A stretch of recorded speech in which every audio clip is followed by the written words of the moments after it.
नमस्कार, मैं हूं दीपाली राणा। आप देख रहे हैं योर मनी, पर्सनल फाइनेंस से जुड़ा हमारा स्पेशल शो जो हम आपके लिए लेकर आते हैं ताकि आपकी मदद कर सके बेहतर फाइनेंशियल प्लानिंग करने में, बेहतर पोर्टफोलियो क्रिएट करने में। अगर आपके पास कोई भी सवाल है तो आप योर मनी में आ सकते हैं। नोट कीजिए तरीका इस शो में पार्टिसिपेट करने का। आप अपने सवाल हमें ईमेल, व्हाट्सएप या सोशल मीडिया प्लेटफॉर्म्स के थ्रू भेज सकते हैं। 7045220000 हमारा व्हाट्सएप नंबर है। yourmoney@wtin.com हमारी ईमेल आईडी है। फेसबुक, ट्विटर पर इस शो को आप लाइव भी देख सकते हैं, अपने क्वेश्चंस भी पोस्ट कर सकते हैं #AskAwaz लिखकर। आज आपकी सभी क्वेरीज को आंसर करने के लिए कंप्लीट सर्कल कैपिटल के पार्टनर और वेस्ट जोन के हेड विकास पुरी हमारे साथ बने हुए। विकास जी नमस्कार, स्वागत है आपका। क्वेरीज लेंगे उससे पहले एक बहुत ही इंटरेस्टिंग और इंपॉर्टेंट टॉपिक है जिस पर आपकी राय लेंगे, और वो ये है कि मौजूदा मार्केट सिचुएशन में कहाँ इन्वेस्ट करना चाहिए, कौन सी कैटेगरी में। एक तरफ लार्ज कैप कैटेगरी है जहां पर थोड़ा सा risk comparatively mid cap small cap के कम दिखाई दे रहा है। दूसरी तरफ है मिड कैप स्मॉल कैप जहां पर दो मन या फिर कहे काफी एप्रीहेंशंस भी हैं इन्वेस्टर्स के मन में। कुछ इन्वेस्टर्स इस गिरावट को अपॉर्चुनिटी के तौर पर भी देख रहे हैं कि ऑलरेडी काफी नीचे आ गए हैं ये दोनों ही इंडेक्स स्टॉक्स इन दोनों रेस्पेक्टिव सेक्टर्स के, तो खरीदना चाहिए क्या या फिर दूर रहे, शायद यहां से और भी नुकसान हो सकता है। तो करंट मार्केट सिनेरियो को ध्यान में रखते हुए अगर कोई नया पोर्टफोलियो क्रिएट करता है तो क्या स्ट्रैटेजी रखे लार्ज कैप्स, मिड कैप्स और स्मॉल कैप्स के बीच में। हो सकता है तीनों कैटेगरीज रखे, लेकिन क्या रेशियो थोड़ा सा ओवरलुक करने की जरूरत है?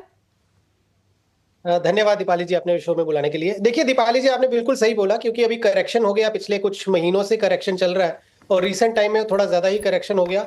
स्पेशली मिड कैप और स्मॉल कैप में तो और भी अधिक हुआ है अगर आप लार्ज कैप के कंपैरिजन में देखें। प्रॉब्लम क्या है, देखिए दीपाली जी, कुछ मिड कैप और मतलब कुछ ऐसे सेक्टर्स हैं जहां पे सो टू से लार्ज कैप कंपनीज अवेलेबल ही नहीं है। उनके मार्केट लीडर्स ही जो है वो मिड कैप के दायरे में आते हैं। तो वैसे जगहों पे भी हमें अपॉर्चुनिटी लूज नहीं करनी चाहिए। तो पहला आंसर मेरा यही होगा कि आप ऐसी स्ट्रेटजी के साथ प्ले करिए जहां पे आपको लार्ज कैप का एक्सपोजर भी मिले, मिड कैप का एक्सपोजर भी मिले और स्मॉल कैप का भी मिले। आज के दौर में बेस्ट अगर आप बेट बोलें तो वो है या आप मल्टी कैप के थ्रू खेलिए या फ्लेक्सी कैप फंड्स के थ्रू आप इन्वेस्ट करिए। मल्टी कैप में क्या है दीपाली जी, 25% लार्ज कैप लेना होता है कंपलसरी, 25% मिड कैप और 25% स्मॉल कैप। उसके बाद जो 25 बचता है वो फंड मैनेजर की डिस्क्रिप्शन होती है। उनको लगता है कि कौन से वाले मार्केट कैप में ज्यादा अच्छी अपॉर्चुनिटी है, वो उसमें उसको इन्वेस्ट करते हैं।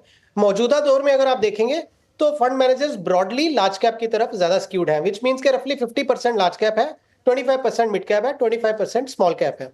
ये मल्टी कैप फंड्स की बात हो गई। सिमिलरली अगर आप फ्लेक्सी कैप फंड्स की बात करें तो वहां पे कोई रेशो नहीं है डिफाइंड, तो इसलिए फंड मैनेजर की फुल डिस्क्रिप्शन है कि वो पूरा 70-80% लार्ज कैप भी जा सकते हैं या 20-30% लार्ज कैप जाके दूसरे वाले मार्केट कैप्स में भी इन्वेस्ट कर दें।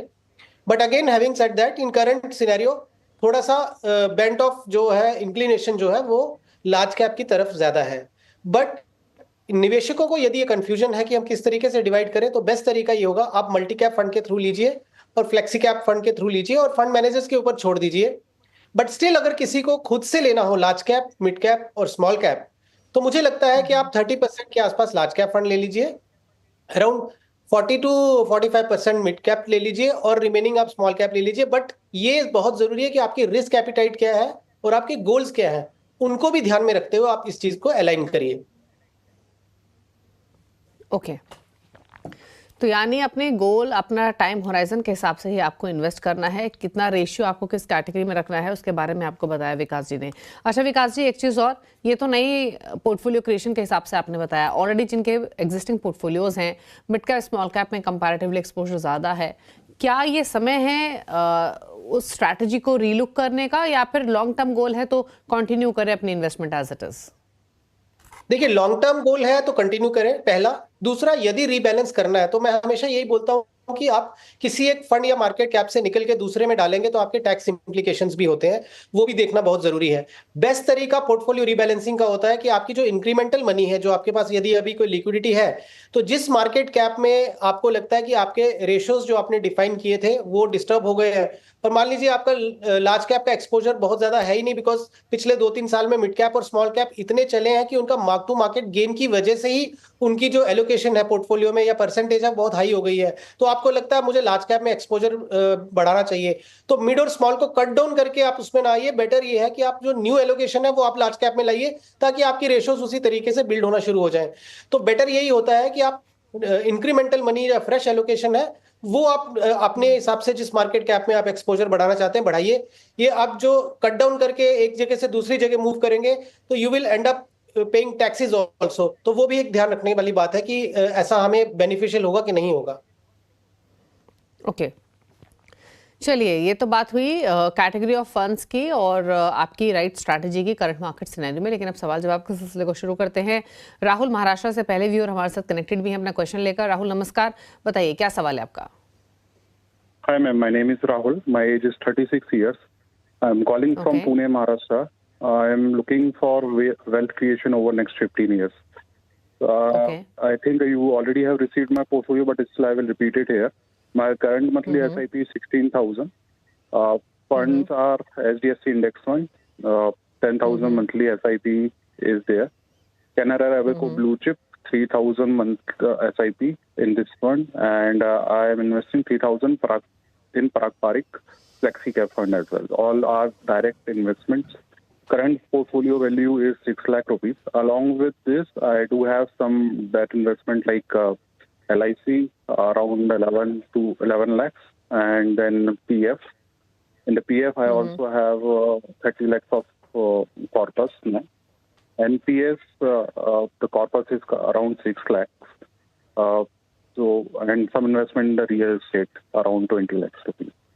So my goal was to have wealth creation over next 15 years around, or I would say the target is a kind of 5 crore rupees.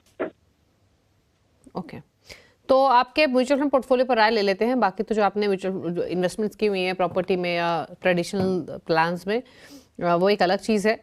लेकिन म्यूचुअल फंड पोर्टफोलियो जो आपने क्रिएट किया है, इसको कितना समय हो चुका है? कितनी आपके पोर्टफोलियो की वैल्यू अभी? इसको 4 to 5 years हो चुके हैं, अराउंड 6 लाख रुपीज वैल्यू है। ओके, क्या सजेशन रहेगा? 10,000 per month HDFC Nifty 50 index, Canara Robeco blue chip equity 3,000, पराग पारिक फ्लेक्सी कैप 3,000, 6 लाख के पोर्टफोलियो की वैल्यू है, 15 ईयर्स का होराइजन है, कंप्लीट इन्वेस्टमेंट इन्होंने अपनी अभी एक्सप्लेन की। बताइए विकास जी, क्या सजेशन? राहुल जी, क्योंकि आपका 15 इयर्स का टाइम होराइजन है और आपका जो सबसे ज्यादा पैसा है सिप्स का वो एक फंड में जा रहा है which is HDFC Nifty 50। Now broadly अगर आप देखेंगे ये इंडिया की या मार्केट कैप के हिसाब से टॉप की 50 कंपनीज है जो बहुत हाई ग्रोथ कंपनीज नहीं होंगी, स्टडी रहेंगी, बट वो इंडिया की इकोनॉमी के साथ साथ बढ़ेंगी। सो उसमें ग्रोथ पोटेंशियल उतना नहीं होगा। पोर्टफोलियो के पॉइंट ऑफ व्यू से मैं बात कर रहा हूँ। मुझे लगता है कि आप निफ्टी 50 इंडेक्स फंड की जगह पे HDFC निफ्टी 100 इंडेक्स ले लीजिए, बिकॉज जो निफ्टी की फर्स्ट 50 कंपनीज हैं उसके बाद वाली जो निफ्टी नेक्स्ट 50 कंपनीज हैं उसमें भी बहुत हाई ग्रोथ पोटेंशियल होगी और वो भी काफी लार्ज कैप कंपनीज हैं, बड़ी कंपनीज होती हैं, तो उसमें कोई हाई रिस्क नहीं होगा, लेकिन ग्रोथ पोटेंशियल उसमें अधिक होगा। तो मुझे ऐसा लगता है कि आप अपना HDFC निफ्टी 50 इंडेक्स को HDFC निफ्टी 100 इंडेक्स फंड के साथ में रिप्लेस कर दीजिए। बाकी दो फंड्स में आप कंटिन्यू रखिए। अगर इंक्रीमेंटल पॉसिबल हो तो कैनरा रोबेको और सॉरी एक चीज और आपको रिकमेंड करूंगा कि आप कैनरा रोबेको जो आपका ब्लू चिप फंड है उसकी जगह पे आप मल्टी कैप फंड अप्रोच ले लीजिए, बिकॉज आपके पास टाइम होराइजन है तो आप चांस ले सकते हो कि आपका पूरा पोर्टफोलियो बहुत सारा जो है वो लार्ज कैप की तरफ स्क्यूड है, तो थोड़ा सा उसको डाइवर्सिफाई करिए। मल्टी कैप में हमने अभी बात की थी कि 25% large cap, 25 mid and 25 small cap, तो आपको हर तरह के मार्केट कैप का एक्सपोजर मिल जाएगा। तो बेटर ये है कि कैनरा रोबेको के मल्टी कैप में आप इन्वेस्ट करिए। और तीसरा ये है कि यदि आप पॉसिबल हो तो इंक्रीमेंट जो है अपना स्टेप अप जो है वो अपने ये दो कैनरा रोबेको का जो फंड मैंने बोला और पराग पारिक का आप कंटिन्यू रखिए, उसमें आप थोड़ा टॉप अप करिए। हाउएवर अगर खाली इस पोर्टफोलियो की बात करता हूं तो 6 लाख के आसपास आपका लमसम है और आप 16,000 की सिप कर रहे हैं। 15% की अगर CAGR पकड़ूं मैं 15 साल में तो रफली 1.5 करोड़ का आपका कॉर्पस होगा। तो आपको थोड़ा सा इस पे SIP अमाउंट बढ़ाना पड़ेगा यदि आपको एक बड़ा कॉर्पस चाहिए। ओके, चलिए, तो ये रही सलाह आपके लिए राहुल। अकॉर्डिंगली आप स्ट्रैटेजी बना सकते हैं। आपके पोर्टफोलियो में कौन से फंड्स हो सकते हैं उसके बारे में भी डिटेल्स आपको बताई गई। बात करते हैं अगले व्यूअर से। दिलीप है हमारे साथ प्रयागराज से। दिलीप जी नमस्कार। नमस्कार मैडम, नमस्कार। बताइए अपना सवाल। हमने पोर्टफोलियो भेजा हुआ मैडम अपना जी। उसमें फंड है हमारे हैं ICI इंडिया अपॉर्चुनिटी फंड की SIP चल रही है। पूरा फोलियो हमने भेजा हुआ है मैडम आपको। बिल्कुल, आपके पोर्टफोलियो है। आप मुझे ये बताइए आपका गोल क्या है, क्या जानना चाहते हैं? लगभग 5 to 6 crore after 12 years। Okay 6 crore after 12 years, portfolio की वैल्यू 1.3 करोड़ की है, 36,000 की एसआईपी चल रही है। फंड्स में इनके मेंशन कर देती हूँ, ICICI Pru value discovery, ICICI Pru India opportunities, इन दोनों में 10-10 हज़ार डाल रहे हैं, 5,000 रुपये महीने डाल रहे हैं एचडीएफसी मिड कैप में, आईसीसी प्रू मल्टी कैप में 3,000 पर मंथ, साथ ही 2,000 पर मंथ 4 और फंड्स में डाल रहे हैं, जिसमें ICC Pru blue chip, Nippon India small cap, Nippon India growth fund और बंधन स्मॉल कैप है। बताइए इनके पोर्टफोलियो और इनके गोल पर आपकी सलाह। दिलीप जी देखिए, ICICI one of the most respected fund house है, तो नथिंग अगेंस्ट आईसीआईसीआई, बट क्या है कि आपके 4 फंड जो है और मेजॉरिटी ऑफ योर सिप वो एक ही फंड हाउस में जा रही है, तो वहां मैं आपको ये सजेस्ट करूंगा कि आप ICICI Pru value discovery fund और आईसीआईसीआई इंडिया अपॉर्चुनिटीज बहुत टॉप परफॉर्मिंग फंड्स हैं, तो इसमें तो आप बने रहिए। तो इन एनी केस आपका 10-20 हजार तो एसआईपी उसी में जाता रहेगा। आईसीआईसीआई ब्लू चिप और आईसीआईसीआई मल्टी कैप के जगह पे आप क्या करिए, एलोकेशन अपनी निपॉन इंडिया ग्रोथ फंड में बढ़ा दीजिए, उसको 5,000 तक लेके आ जाइए। उसके अलावा आप Nippon India small cap fund और बंधन के स्मॉल कैप फंड में भी 1-1 हजार का इंक्रीमेंट करिए। जो पैसा आपका आईसीआईसीआई प्रू ब्लू चिप और मल्टी कैप से बचेगा, वो आप ये वाले 3 फंड्स में अपनी इंक्रीमेंटल जो अपना निवेश है वो बढ़ाइए। HDFC mid cap opportunities again अच्छा फंड है, उसको आप कंटिन्यू कर दीजिए।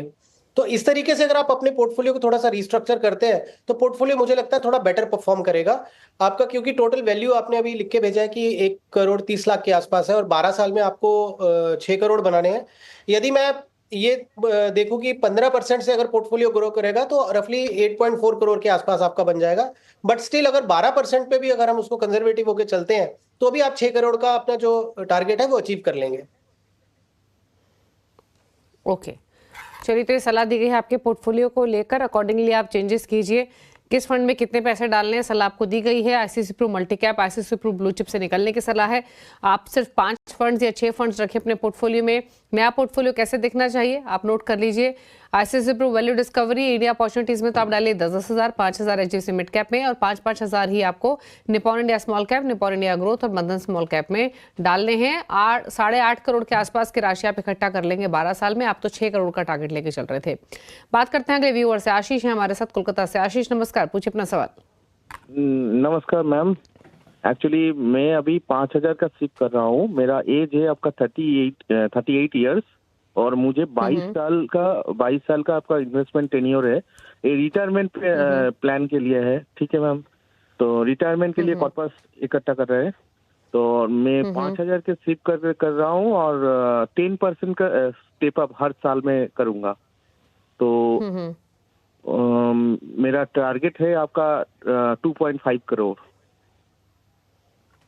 ओके 2.5 करोड़ आपका टारगेट है। 2.5 करोड़ का टारगेट है। आपने फिलहाल पोर्टफोलियो की वैल्यू 36,000 के आसपास की है। 5,000 का आप मंथली एसआईपी कर रहे हैं और 22 साल का होराइजन है आपका आशीष। Yes ma'am. और अच्छा इनके पास जी आऊँ आपको जी फंड्स मेरे पास है, मैं मेंशन कर देती हूँ। 8 फंड्स हैं इनके पास 5,000 के लिए, क्योंकि ये 250 रुपए से लेकर 1,000 रुपए की एसआईपी कर रहे हैं। 5,000 के लिए 8 फंड्स की क्या जरूरत है आशीष को बताइएगा विकास जी। फंड्स में क्विकली बता दो, JM flexi cap, quant small cap, Motilal Oswal mid cap, Kotak emerging equity, Motilal Oswal large mid cap, HSBC value, Nippon India small और टाटा स्मॉल कैप। सजेशंस आपके। आशीष जी, एक तो जैसे आपने मोतीलाल ओसवाल का लार्ज एंड मिड कैप है, फिर आपका मोतीलाल ओसवाल का मिड कैप भी है, तो वो मुझे नहीं लगता कि आपको ये इस तरीके से 2 फंड में रहना चाहिए। आप मोतीलाल ओसवाल का मिड कैप बंद कर दीजिए, उसके लार्ज एंड मिड कैप में बने रहिए और एलोकेशन उसमें बढ़ा दिए, तो थोड़ा सा बढ़ा दीजिए। सिमिलरली आपके पास में निपॉन का स्मॉल कैप फंड भी है, तो वो आप कंटिन्यू रखें। क्वांट का स्मॉल कैप बंद कर दीजिए और टाटा का स्मॉल कैप को टाटा मल्टी कैप में आप शिफ्ट कर दीजिए। बाकी एचएसबीसी वैल्यू फंड कंटिन्यू रखिए, आप कोटक इमर्जिंग इक्विटी का कंटिन्यू रखिए, जेएम का फ्लेक्सी कैप कंटिन्यू रखिए। और जो आपने 750 रुपीज मैंने बोला आपके मिड कैप के, मोतीलाल मिड कैप के, वो बाकी जगह पे एलोकेशन बढ़ाइए, जैसे कोटक इमर्जिंग की एलोकेशन बढ़ाइए, टाटा मल्टी कैप की बढ़ाइए, एचएसबीसी वैल्यू फंड की बढ़ाइए। ये तो क्या गिवन सिनेरियो में कि 5,000 जो आप इन्वेस्ट कर रहे हैं, बट आपने बोला कि आप स्टेप अप भी करेंगे, तो ऑब्वियसली अब ये इन्हीं फंड्स में ही आप आगे अपना पोर्टफोलियो ग्रो करिए। बहुत ज्यादा फंड ऐड करने से आपके पोर्टफोलियो में बहुत अच्छी रिटर्न आएगी, इसका कोई एश्योरेंस नहीं होता।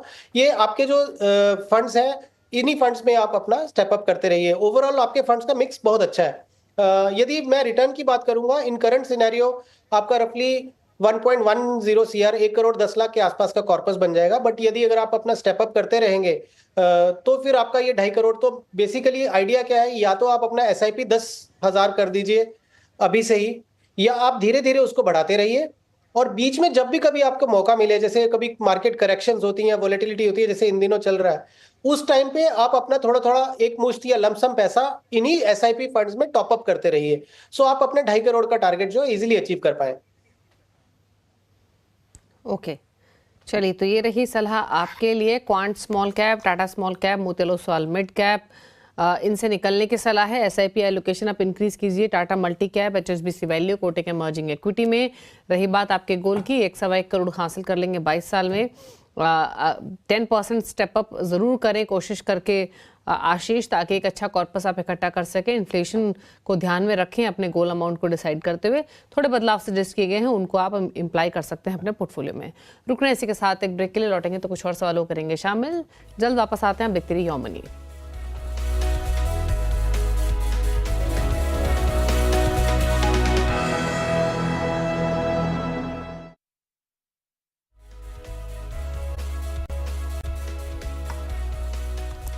आप देख रहे हैं योर मनी। हमारे साथ विकासपुरी बने हुए हैं। वैसे भी क्वेरीज को आंसर करने के लिए ईमेल के थ्रू सवालों को लेते हैं। और ये सवाल हमें भेजा है मुकेश आनंद ने। मंथली 1 लाख की एसआईपी प्लान कर रहे हैं, और जैसे इन्होंने मेंशन किया, इनके 5 साल तक ये कर सकते हैं, और उसके बाद 15 साल तक ये इन्वेस्टेड रहेंगे। 2 करोड़ का लक्ष्य लेके चल रहे हैं।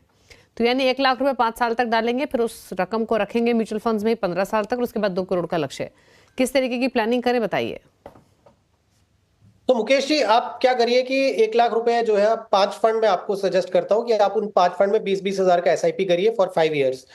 तो उसमें आप Nippon India multi cap, Bajaj Finserv का flexi cap, Kotak equity opportunities fund, Tata का large and mid cap, ICICI आईसीआईसीआई प्रू का वैल्यू डिस्कवरी, ये 5 फंड्स आप ले लीजिए। इसमें आप 20,000 ईच एसआईपी करते रहिए 5 साल तक।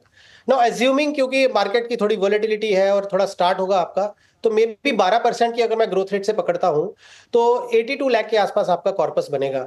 अब उसके बाद आपने बोला है कि आप नेक्स्ट 10 इयर्स तक बने रहेंगे। अगर मतलब मान लीजिए टोटल 15 साल का अगर आपका होराइजन है, तो फिर आपका ये कॉर्पस जो है वो 3.5 करोड़ के आसपास ग्रो कर देगा।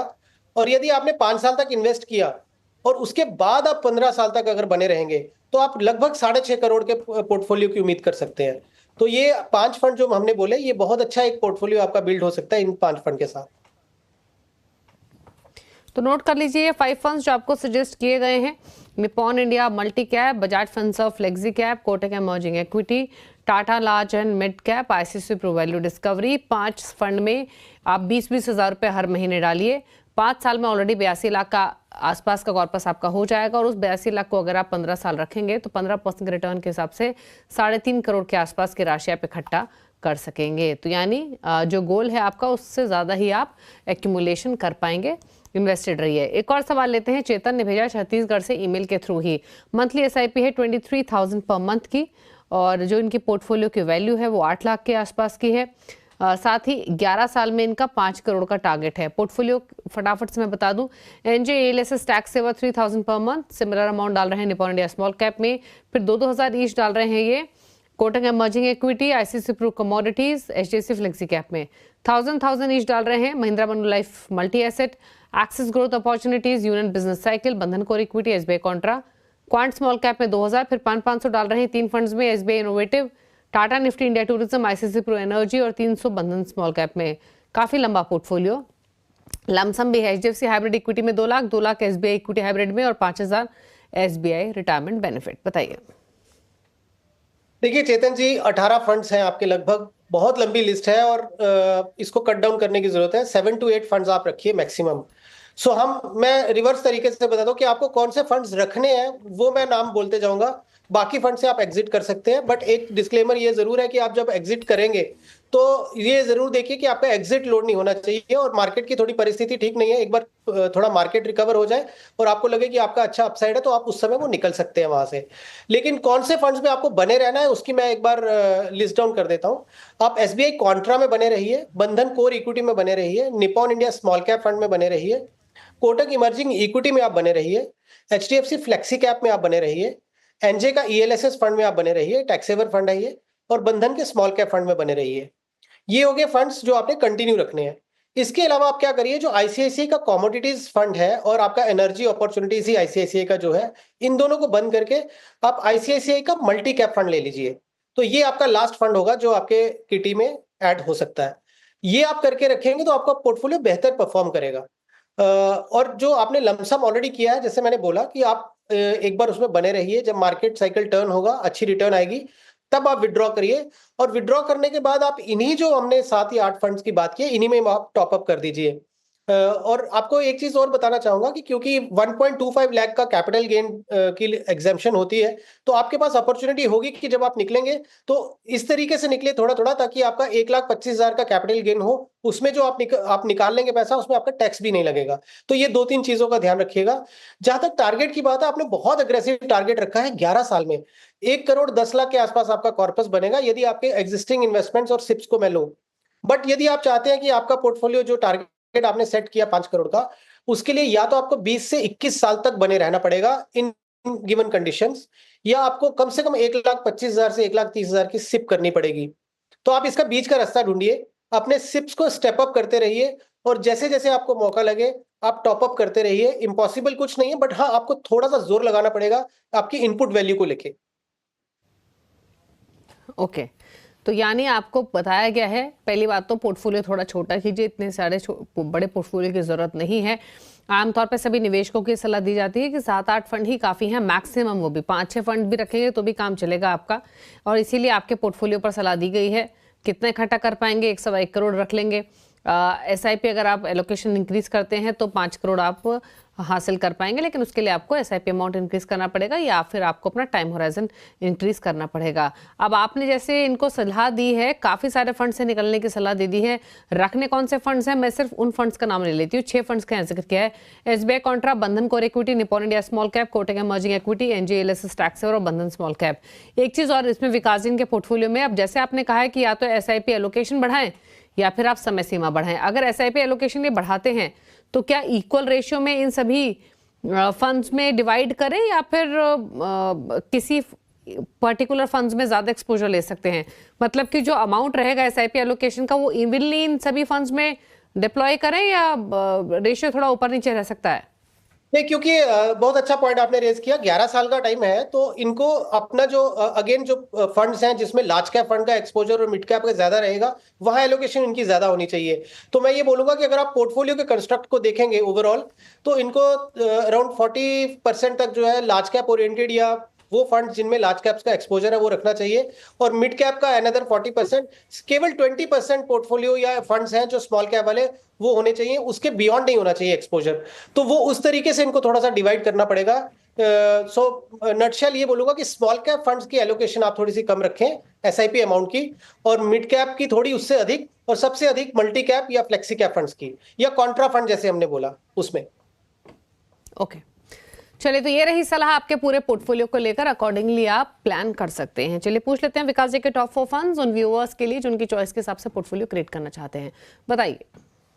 देखिए दीपाली जी, अभी हम बात कर रहे थे कि इस मार्केट सिनेरियो को देखते हुए किस तरीके के फंड होने चाहिए, तो इसीलिए मैं ये सजेस्ट करूंगा कि आप एक तो ब्रॉड बेस्ड थीम खेलिए through multi cap and flexi cap. So Nippon India multi cap fund एक फंड है जो लिया जा सकता है।